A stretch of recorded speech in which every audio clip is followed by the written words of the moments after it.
अगर मैं अभी इस विजुअल को लेकर आपसे पूछूं कि आप ये मुझे बताओ कि टोटल सेल्स का कितना परसेंट कंट्रीब्यूट कर रहा है हर एक रीजन।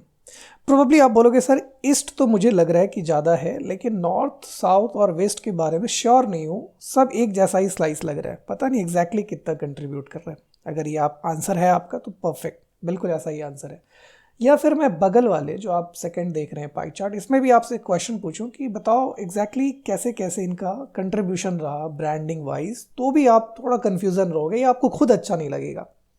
एग्जैक्टली सेम ऐसा ही होता है जब आप एक क्लाइंट के साथ कभी कोई प्रेजेंटेशन प्रेजेंट करते हो या रिपोर्ट प्रेजेंट करते हो, तो उनके पॉइंट ऑफ व्यू से भी आपको कभी कभी सोचना चाहिए कि क्या ये विजुअल सही स्टोरी पोर्ट्रे कर रहा है या नहीं। तो hi, welcome to the B I man. और आज हम बात कर रहे हैं कि कौन सा विजुअल कब प्रेजेंट करना है, कब यूज़ करना है। हम करीब करीब 6 क्वेश्चंस का आंसर कर रहे होंगे बिजनेस केस को लेकर, और आपको परफेक्टली पता चलेगा और आप इसे बिल्कुल कभी भी यूज़ कर सकते हैं इस 6 क्वेश्चंस के अकॉर्डिंग अपने चार्ट को। और ये इंटरव्यूअर का भी बहुत फेवरेट क्वेश्चन होता है। वो एक सीन देंगे आपको, सिनेरियो देंगे और पूछेंगे इस केस में आप कौन सा बेस्ट विजुअल यूज़ करोगे और क्यों। तो चलिए पहला ही क्वेश्चन से हम लोग स्टार्ट करते हैं। पहले मैं आपको एक डेटा सेट दिखा दूं। तो डेटा सेट में हम देख रहे होंगे कि डेट, मंथ, कुछ region, product, channels, brand, sales cost and month number दे रखे हुए हैं। एक हमने डेमो टेबल रखा हुआ है जिससे हमने ये पाई चार्ट बना के रखा हुआ है। तो पाई चार्ट का सबसे पहला तो आप ये एक नोट डाउन कर लीजिए कि जो अगर हमारे पास 5 या 6 से ज़्यादा कैटेगरी है तो हम कभी भी पाई चार्ट यूज़ नहीं करेंगे। ठीक है, मैं यहाँ पे अगर मैं चल नहीं रहा पेन, बेसिकली आप पाई चार्ट कभी यूज़ नहीं करेंगे। ठीक है, इसे मैं डिलीट करता हूँ। सेकेंड, यहाँ पे आप देख रहे हैं कि 3-4 स्लाइसेस जो हैं, 3 स्लाइसेस वो इक्वल परसेंटेज ऑफ ऐसा शो कर रहा है, बट ऐसा है नहीं। लेकिन आपके क्वेश्चन में यहाँ पे तो बोल रहा है कि टोटल सेल्स का कितना परसेंट है ये दिखाना है। तो इसके लिए आपको पाई चार्ट तो यूज़ करना पड़ेगा क्योंकि ये तो टोटल का ही परसेंट दिखाएगा। तो इस केस में आप बहुत ही कॉशियसली इसे यूज़ करेंगे और इसमें विजुलाइजेशंस में आप जो डेटा लेवल में जाकर लेवल कंटेंट में कैटेगरी और परसेंटेज ऑफ टोटल ये आपको बिल्कुल यूज़ करना है, जिससे एग्जैक्टली पता चले कि देखो 18.2% है और 19.5 और वेस्ट 22.01। ठीक है, आप चाहें तो इसके बदले इस यहाँ पे आप कॉलम चार्ट भी यूज़ कर सकते हैं, लेकिन हमारा क्वेश्चन देखेंगे, आप फिर से पढ़ेंगे तो ये पूछ रहे टोटल सेल्स का कितना परसेंट है, ना कि इन्हें देखना है कि अप और डाउन जा रहा है, कैसे जा रहा है। तो इस बात को ख्याल रखिएगा। ठीक है, तो हम ऐसे यूज़ करेंगे, लेकिन क्या बोलेंगे कि इसे हम प्रॉपर कैटेगरी के साथ लेवल भी दिखाएंगे, परसेंटेज दिखाएंगे, तभी जाके हमारा ये यूज़फुल होगा। समझ में आ गया पाई चार्ट। सेकंड क्वेश्चन पे चलते हैं। सेकंड क्वेश्चन पूछ रहा है कि which product generates the highest sale. हाँ, इसके लिए आप बिल्कुल सेफली बार चार्ट बहुत सिंपल है, इजी टू अंडरस्टैंड है और ये सब जानते हैं इस चार्ट के बारे में। तो आप हमेशा ख्याल रखिएगा जब आप किसी को प्रेजेंट कर रहे हैं तो बेहतर है उनको वही बताओ जो ऑलरेडी वो जानते हैं। यहाँ पे हमें अपना स्किल नहीं दिखाना है बहुत कॉम्प्लिकेटेड चार्ट यूज़ करके, है ना। तो वही चीज़ है यहाँ पे।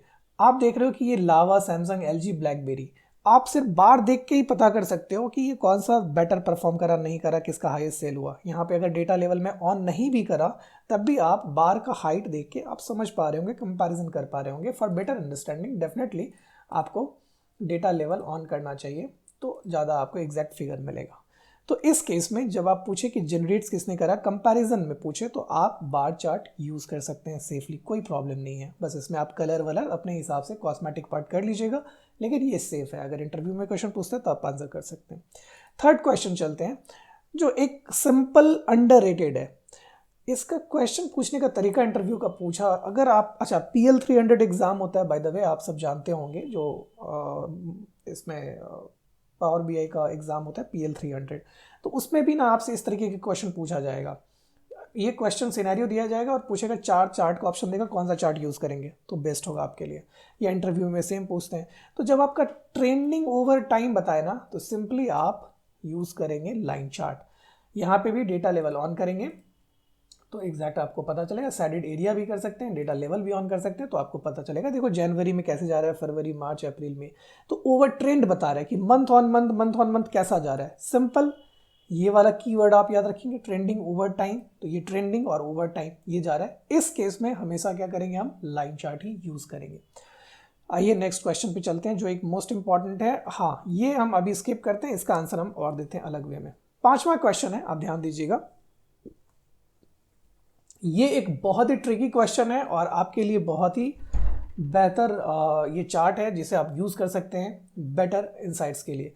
यहाँ पे पूछ रहा है आपकी विच ब्रांड इज लीडिंग, ध्यान दीजिएगा 2 कीवर्ड पे, and how leadership changed over time. पूछ रहा है आपसे कि ये लीड कौन कर रहा है ब्रांड और ये चेंज्ड हो रहा है ओवर टाइम। मतलब हो सकता है कि जनवरी में जो लीड कर रहा है मार्च में जाके वो लीड ना करे।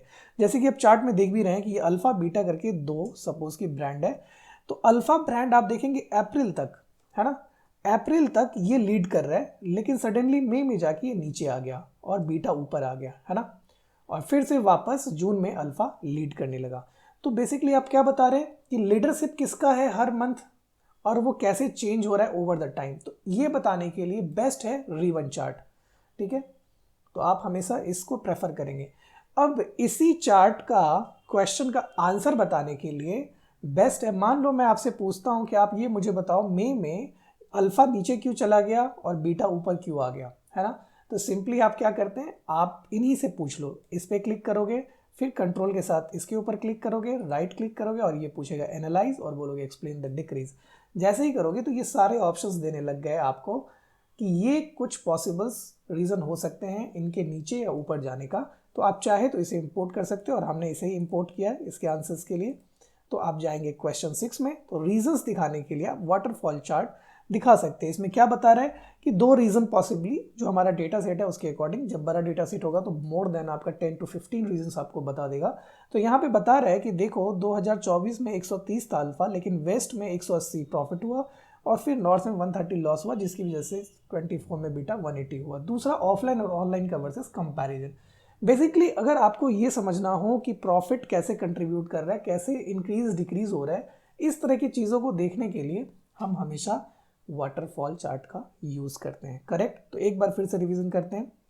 जब हमें टोटल का परसेंटेज वाइज देखना हो कैटेगरी में तो हम चार्ट यूज़ करते हैं पाई चार्ट, लेकिन ख्याल रखिएगा पाई चार्ट यूज़ करने का जो मैंने बताया कुछ प्रिकॉशंस हैं और कुछ प्रीरिक्विजिट हैं, उसको ध्यान में रखना है। सेकेंड है जब सिंपल जनरेट्स दिखाना हो हाईएस्ट और कंपैरिजन करने के लिए तो हम बार चार्ट सेफली यूज़ कर सकते हैं।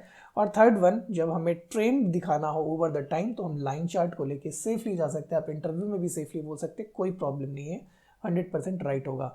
और फोर्थ वन हमने बात नहीं किया क्योंकि हमने एक्स्ट्रा काम करा हुआ, कोई बात नहीं, इसे इग्नोर कर दीजिए। हाँ, जब आपको कोई लीडरशिप दिखाना है ओवर द टाइम और कैसे चेंज हो रहा है नहीं हो रहा है उसको दिखाने के लिए आप ऑब्वियसली रिवन चार्ट यूज़ करेंगे।